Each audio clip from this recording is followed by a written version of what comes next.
ഇപ്പോഴും പഴയ മുജാഹിദ് ഇപ്പോഴും പറയുന്നു അള്ളാഹുവിന് കൈയുണ്ട്, അള്ളാഹു തആല ഇറങ്ങുന്നുണ്ട്, അള്ളാഹ് കസേര മേലിരിക്കുന്നുണ്ട്.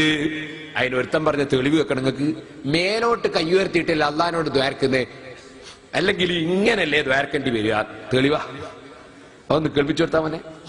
അള്ളാഹ് ആകാശത്തിലായതുകൊണ്ട് എങ്ങനെ, അല്ലെ പിന്നെ എല്ലായിടത്തിലും വന്ന് ഇങ്ങനല്ലേ, ഇങ്ങനെ ആർക്കും മനസ്സിലാവും. അപ്പോ അള്ളാഹു ഉപരിലോകത്താണെന്ന് പഠിപ്പിക്കുന്ന ഖുർആൻ, അള്ളാഹ് ഉപരിലോകത്താന്ന് ഖുർആൻ പഠിപ്പിക്കാണ്. ഭാഗണ്ട് എന്നും സ്ഥലമുണ്ടെന്നും വിശ്വസിച്ച കാഫറാണെന്ന് അൽമനാറില്ല. അപ്പൊ ഖുർആൻ പഠിപ്പിക്കുന്ന കാഫറാകുന്ന ആശയ നിങ്ങൾ ശരിക്കും ആലോചിച്ച് നോക്ക്. അതിന് തെളിവ് മേലോട്ട് കയ്യുയർത്തുന്നു. സുബ്ഹാനല്ലാഹ്, വിവരക്കേടങ്ങ് പോണോ? അഖറബുമായ യഖൂലുൽ അബ്ദു മിർ റബ്ബിഹി വഹുവ സാജിദ്, ബുഖാരിയുടെ ഹദീസാ. എന്താ പറഞ്ഞത്? അള്ളയുമായിട്ട് മനുഷ്യൻ ഏറ്റവും അടുക്കുന്നത് സുജൂദ് ചെയ്യുമ്പോഴാണ്. ഇയാളിനി എന്താ പറയാ? അള്ളാഹ് കിഴങ്ങുവലിയാണ് എന്ന് പറയേണ്ടത്. കാരണം അള്ളയായിട്ട് ഏറ്റവും അടുക്കുന്നത് സുജൂദ് ചെയ്യുമ്പല്ലേ, അപ്പൊ താഴെയാണ് എന്നല്ലേ വരുന്നാല്. ഇങ്ങനെയാ ഹദീസ് മനസ്സിലാക്കേണ്ടത്. അല്ലാഹു തആല സ്ഥലങ്ങളെ പടക്കുന്നതിന് മുമ്പ് തന്നെ ഉള്ളവനാണ്, അവന് സ്ഥലത്തിന്റെ ആവശ്യമില്ല.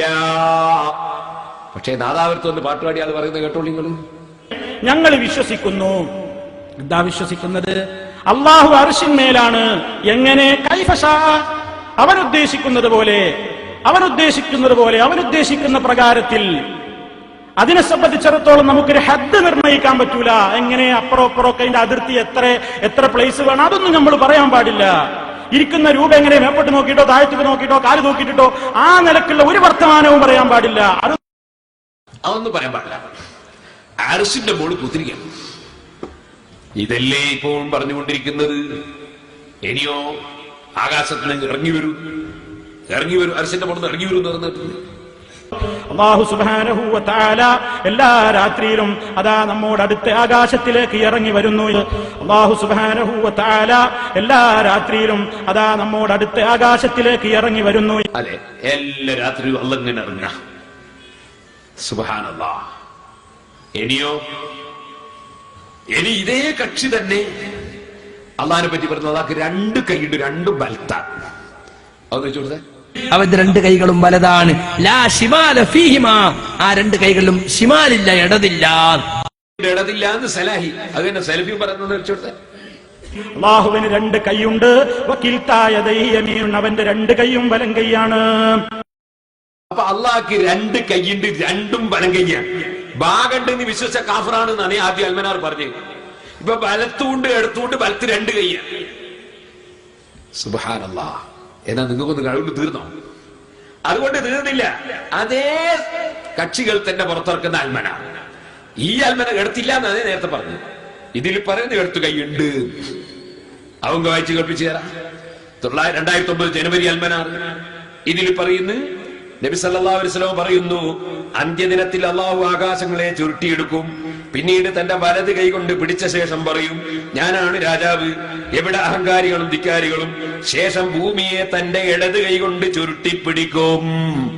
അപ്പൊ അള്ളാഹ്ക്ക് ഇടത് കൈ ഉണ്ട് എന്ന് അൽമനാർ. നേരത്തെ പറഞ്ഞു ഇടത് കൈ ഇല്ല എന്ന് നേരത്തെ പറഞ്ഞു. ഇപ്പൊ നിങ്ങൾക്ക് എന്ത് മനസ്സിലാകുന്നു? ഇവർക്ക് അള്ളാഹുവിന് വിശ്വാസം ഉണ്ടോ? അപ്പൊ ഇടത് കൈ ഇല്ല എന്ന് ഒരു മൗലവി, ഇടത് കൈ ഉണ്ട് എന്ന് വേറൊരു മൗലവി. ഇതുകൊണ്ട് എന്തുണ്ടായി? ഞങ്ങൾ മനസ്സിലാക്കേണ്ടത്, ഇതുകൊണ്ട് എന്തുണ്ടായി? ക്രിസ്ത്യാനികൾ ഇസ്ലാമിന്റെ വിശ്വാസത്തെ ചോദ്യം ചെയ്യുന്നു. ഒരു മൗലവി ഉണ്ട്, അയാൾക്ക് പണി ക്രിസ്ത്യാനികളോട് സംവാദം നടത്താൻ പോകാന്നാ പറയാ, ഇസ്ലാം നശിപ്പിക്കാനാ. ആ മൗലവിയെ സംബന്ധിച്ച് ഒരു ക്രിസ്ത്യാനി ചോദിക്കുന്നത് നിങ്ങളൊന്ന് കേട്ടോ. ഇവർ അള്ളാഹുവിനെ സംബന്ധിച്ച് ഈ വിധത്തിലുള്ള തോന്നിവാസം പഠിപ്പിച്ചത് കൊണ്ട് എത്ര വലിയ അബദ്ധമാണ് സംഭവിച്ചത് എന്ന് നിങ്ങൾ കേൾക്കാൻ വേണ്ടി ഞാൻ അതൊന്ന് വെച്ച് കേൾപ്പിക്കുന്നു. ഇസ്ലാമിനെ മറ്റ് സമുദായങ്ങളിൽപ്പെട്ടവർക്ക് നശിപ്പിക്കാൻ മുഴുവൻ ചാൻസും വെച്ചു കൊടുക്കുന്നത് ഈ പുത്തൻവാദികളായ മൗലവിമാരല്ലേ? ക്രിസ്ത്യാനി പറയുന്ന ഒന്ന് കേൾപ്പിച്ചു കൊടുത്ത പോലെ. ജനാബ് അക്ബർ മൗലവി ഒരു കാലത്ത് പഠിപ്പിച്ചുകൊണ്ടിരുന്നു, അള്ളയ്ക്ക് ജഡമുണ്ടെന്ന് പറയുന്നവൻ അവൻ അവിശ്വാസിയാണ്, അവൻ കാഫറാണ്, അത് ജാതകീയ ചിന്തയാണ് എന്ന് ജനാബ് അക്ബർ മൗലവി ഈ കേരളത്തിൽ ഒരു കാലത്ത് പഠിപ്പിച്ചിരുന്നുവെങ്കിൽ, അതേ ജനാബ് അക്ബർ മൗലവി തന്നെ ഇന്ന് പറയുന്നത് അള്ളയ്ക്ക് കൈയുണ്ട്, കാലുണ്ട്, ശരീരമുണ്ട്, ശിരസ്സുണ്ട്, സിംഹാസനമുണ്ട്. എന്താണ് കാരണം?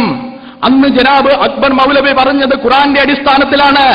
ഇന്ന് ജനാബ് അക്ബർ മൗലവി പറയുന്നതും ഖുറാന്റെ അടിസ്ഥാനത്തിൽ തന്നെയാണ്. സൂറ കാലികൾ 6:102 മുതൽ 103 വരെയുള്ള വാക്യങ്ങളിലും സൂറ കൂടിയാലോചന 42-51 വാക്യത്തിലും അള്ളാഹു അദൃശ്യനാണ് എന്നുള്ളൊരു ധ്വനി നമുക്ക് കിട്ടുന്നുണ്ട്. അതിന്റെ അടിസ്ഥാനത്തിലാണ് ജനാബ് അക്ബർ മൗലവി പണ്ടൊരിക്കൽ പറഞ്ഞത് അള്ളയ്ക്ക് ദൃശ്യമായ ഒരു രൂപമില്ല. എന്നാൽ സൂറ 10:3 വാക്യത്തിൽ അള്ളാഹു സിംഹാസനത്തിൽ ഇരിക്കുന്നു. സൂറ 55:26 മുതൽ 27 വരെയുള്ള വാക്യത്തിൽ അള്ളാഹുവിനൊരു മുഖമുണ്ട്. സൂറ 48:10 അള്ളയ്ക്ക് കൈയുണ്ട്. സൂറ 20:36 മുതൽ 39 വരെയുള്ള വാക്യങ്ങളിൽ അള്ളാഹുവിന് കണ്ണുകളുണ്ട്.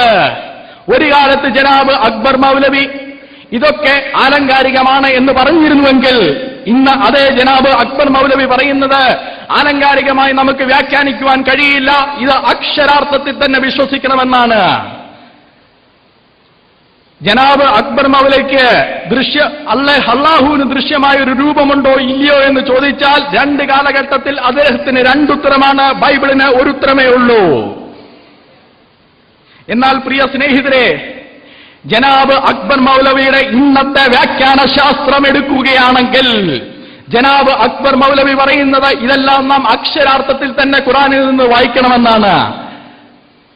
കഷ്ടമെന്ന് പറയട്ടെ, ജനാബ് അക്ബർ മൗലവിയുടെ വ്യാഖ്യാന ശാസ്ത്രം നാം അതേപോലെ എടുക്കുകയാണെങ്കിൽ സൂറ 28:88 പറയുന്നത് അള്ളാഹുവിന്റെ മുഖമൊഴികെ സകലവും നശിച്ചു പോകും.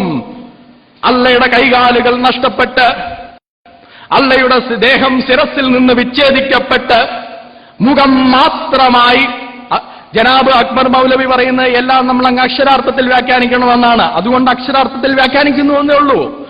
ജനാബ് അക്ബർ മൗലവിയുടെ അതേ വ്യാഖ്യാന ശാസ്ത്രം എടുക്കുകയാണെങ്കിൽ ഏറ്റവും അവസാനം അള്ളാഹു ശിരസിൽ നിന്ന് ഉടൽ വിച്ഛേദിക്കപ്പെട്ട് കൈകാലുകൾ നഷ്ടപ്പെട്ടവനായി മുഖം മാത്രമായി ശേഷിക്കുന്ന ഏതോ ഒരു ആത്മാവാണ്. ഇത് നമ്മുടെ ദൈവം അല്ലേ? അല്ല. ഇത് ലോകത്ത് ഒരാളെ ദൈവവും അല്ല. സഹോദരന്മാരെ, ഖുർആൻ അതിന് ഉത്തരവാദിയല്ല. ഇദ്ദേഹം ചോദിച്ച ആ ചോദ്യം ഇമാം റാസി റളിയല്ലാഹു അൻഹു തഫ്സീറിൽ ചോദിച്ച ചോദ്യമാണ്. ഇമാം റാസി ഇതേ ചോദ്യം ഈ അള്ളാഹുവിന് മുഖമുണ്ട്, അള്ളാഹുവിന് കൈയും കാലുമുണ്ടെന്ന് പറയുന്നവരോട് ചോദിച്ചിട്ടുണ്ട്. അത് തന്നെയാണ് ഈ ക്രിസ്ത്യാനി ചോദിച്ചത്. നിങ്ങൾ മനസ്സിലാക്കണം, അള്ളാഹുവിനുള്ള വിശ്വാസം തകർക്കാൻ പടച്ച റബ്ബിനെ സംബന്ധിച്ച് ഖുർആൻ ദുർവ്യാഖ്യാനം ചെയ്തു, തോന്നിവാസം പറഞ്ഞു. അപ്പോഴല്ലേ നമ്മളിവിടെ പ്രസംഗിച്ചത്? അന്ന് പൂർണ്ണമായി പിന്തുണച്ചു മടവൂർ മുജാഹിദും. ഇപ്പൊ മടവൂർ മുജാഹിദ് പറയുന്നു അതേ പേരോടെന്ന് പറഞ്ഞതാണ് ശരി.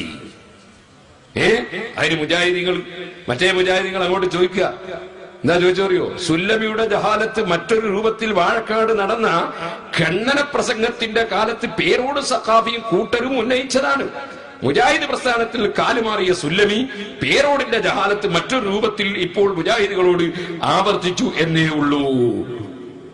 അപ്പൊ നമ്മൾ കേട്ട് പഠിച്ച സുല്ലമീനാണ് ഇപ്പോ പക്ഷെ ഞാൻ ചോദിക്കുന്നത് അന്ന് സുല്ലമികളെ കൂടെ തന്നെയല്ലേ?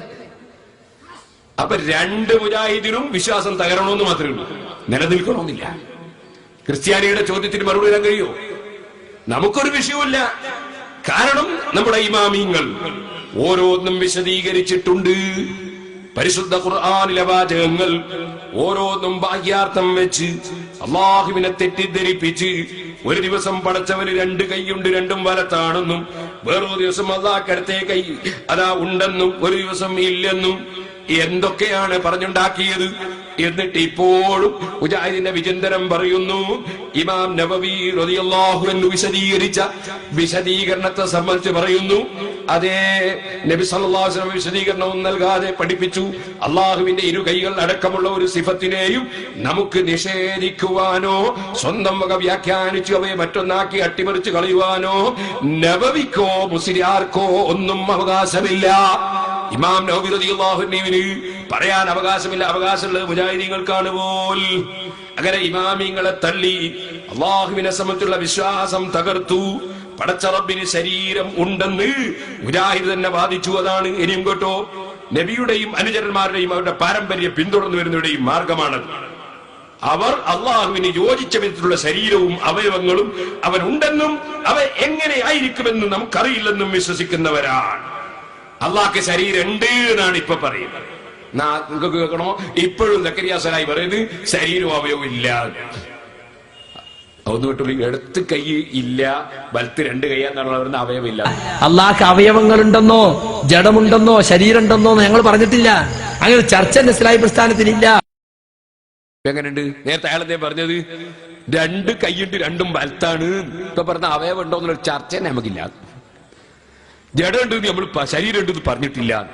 ജഡമുണ്ട് എന്നാണ് നിങ്ങളുടെ പുസ്തകത്തിൽ മുസ്ലിം ചിന്താ പ്രസ്ഥാനങ്ങൾ എന്ന പുസ്തകത്തിൽ പറഞ്ഞിട്ടുള്ളത്. അപ്പൊ ഇവർക്ക് അള്ളാഹുവിന്റെ വിശ്വാസം തകരണമെന്നല്ലാതെ വേറൊരു പരിപാടി. അതുകൊണ്ട് ഞാൻ നീട്ടി സംസാരിക്കുന്നില്ല. ഇവിടെ അന്ന് സംസാരിച്ച ഏറ്റവും വലിയ വിഷയം ഇതായിരുന്നു. അതുകൊണ്ട് മാത്രം ഞാൻ സൂചിപ്പിച്ചാണ്. ഇനിയിപ്പൊ നിങ്ങൾ നോക്ക് ശബാബ്, ഇപ്പോഴേത് നോക്ക്. അള്ളാഹുവിന് കൈയുണ്ടെന്ന് വാദിച്ച് പടച്ചവൻ അവയവമുണ്ടെന്ന് വാദിച്ചപ്പോ നമ്മളിവിടെ അത് ചോദ്യം ചെയ്തു. ഇപ്പൊ ശബാബ് ഇതാണ്. യദ് എന്ന അറബി പദത്തിന് 25ഓളം അർത്ഥങ്ങൾ സഹീഹുൽ ബുഖാരിയുടെ വിവരണമായ ഫത്ഹുൽ ബാരിയിൽ തന്നെ നൽകിയിട്ടുണ്ട്. മലയാളം പറയുമ്പോൾ അതിൽ ഏത് അർത്ഥമാണ് നാം പറയുക? കൈ എന്ന് സാധാരണ പറയുന്ന അർത്ഥം പറഞ്ഞാൽ അത് ഒരു അവയവമായി മനസ്സിലാക്കുന്നു. ഞാൻ വന്നതല്ലേ പറഞ്ഞത്, അള്ളാന്റെ കൈ എന്ന് നിങ്ങൾ പ്രയോഗിക്കരുത്. യദ് എന്ന് കണ്ടിട്ട് കൈ എന്ന് പറഞ്ഞിട്ട് അള്ളാഹ് അവയവമുണ്ടെന്ന് വരുത്തരുത്. ഇതല്ലേ അന്ന് ഞാൻ പറഞ്ഞത്. ഇന്ന് ശബാബ് അത് സമ്മതിക്കുന്നു. ഇത് അള്ളാഹുവിന് ഒരിക്കലും ഭൂഷണമല്ലാത്തതുമാണ്. അള്ളാഹുവിന് അവയവമുണ്ടെന്ന് വരുന്നത് അള്ളാഹ്ക്ക് ഭൂഷണമല്ല. അഥവാ അതങ്ങനെ പാശാന്തരം ചെയ്യുകയാണെങ്കിൽ അത് അവയവമല്ലെന്ന് പ്രത്യേകം പറയേണ്ടതാണ് താനും. അത് പറയാതെ ഭാഷാന്തരം ചെയ്തതാണ്.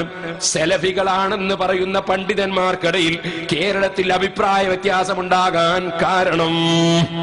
അപ്പൊ മുജാഹിദ് രണ്ടായതിന്റെ കാരണം യദ് എന്നതിന് ഭാഷാന്തരം ചെയ്ത് കൈ എന്നർത്ഥം വെച്ചതാണ്. അപ്പൊ മുജാഹിദ് രണ്ടായതിന്റെ കാരണം എന്താണ്? നമ്മുടെ വാഴക്കാട് ഖണ്ഡനമാണ്. വാഴക്കാട് ഖണ്ഡനത്തിലാണ് ഈ വിഷയം കേരളത്തിൽ ചർച്ചക്ക് വന്നത്. അപ്പോൾ മുജാഹിദ് കൊല്ലങ്ങളോളം ഇത് പഠിക്കാനിറങ്ങി. അവസാനം ആദ്യം കൊല്ലങ്ങളോളം എല്ലാരും മറച്ചു വെച്ചു.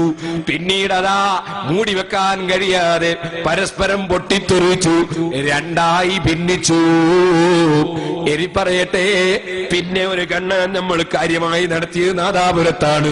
നാദാപുരത്തെ ഖണ്ഡനത്തോട് ജിന്നും മിൻസുമായി മുജാഹിദ് വീണ്ടും ഭിന്നിച്ചു. അങ്ങനെ രണ്ട് ഭിന്നത. ഇപ്പോൾ അവിടുന്നും പോയി ഭിന്നത രൂക്ഷമായി കൊണ്ടിരിക്കുകയാണ്. അതുകൊണ്ട് സുഹൃത്തുക്കളെ, നമുക്ക് പറയാനുള്ളത് അള്ളാഹുവിനുള്ള വിശ്വാസം തകർന്നുകൂടാ. നബി സല്ലല്ലാഹു അലൈഹി വസല്ലമ തങ്ങളിലുള്ള വിശ്വാസം തകർന്നുകൂടാ. ഈമാനോടെ ജീവിച്ച് തഖ്വയോടെ നമുക്ക് ജീവിച്ച് മരിക്കാൻ കഴിയണം. അള്ളാഹു അതിന് നമുക്ക് തൗഫീഖ്. ഒരു ചെറിയ ചരിത്രം